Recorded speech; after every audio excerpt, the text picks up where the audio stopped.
Tragis, ibu ini dipenjara gara-gara selamatkan anak daripada ambil foto Kim Jong-un saat rumah kebakaran.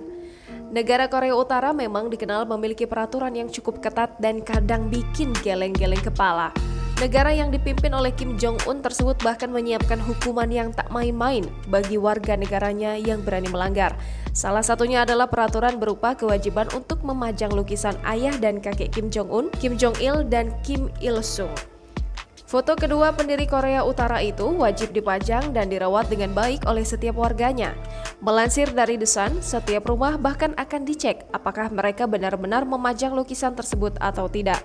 Apabila lukisan tersebut tidak dirawat dengan baik, maka pemilik rumah akan dianggap melakukan kejahatan. Kini, seorang ibu dari 2 anak dipenjara karena tak menyelamatkan lukisan yang ada di rumahnya saat kebakaran terjadi. Dikabarkan sebelumnya, sebuah rumah yang dihuni oleh 2 keluarga di Kabupaten Osong, Provinsi Hamgyong Utara, dekat dengan perbatasan Cina mengalami kebakaran. Tentu saja, para penghuni rumah itu memilih untuk menyelamatkan nyawa anak-anaknya terlebih dahulu dari lalapan si jago merah, alih-alih menyelamatkan lukisan dari keluarga Kim Jong-un. Hingga akhirnya lukisan itu ikut terbakar bersama tempat tinggal mereka. Kini, si ibu sedang diselidiki oleh Kementerian Keamanan Negara, kata sumber setempat pada surat kabar Korea Selatan Daily NK. Bahkan dikabarkan pula bahwa ia tidak dapat mengobati luka bakar yang didapatnya dari insiden tersebut, apalagi melihat dan merawat anak-anaknya yang dilarikan ke rumah sakit. Para tetangga yang melihat insiden tersebut tak mau membantu keluarga yang malang itu, sebab mereka takut akan ikut terlibat dalam kejahatan politik dan memilih untuk menjauh.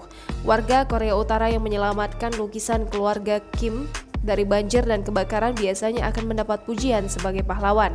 Apalagi bila mereka sampai rela kehilangan nyawanya saat menyelamatkan lukisan tersebut.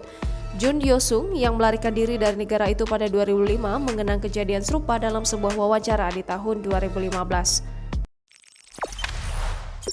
Jangan lupa subscribe, share, komen, dan like ya!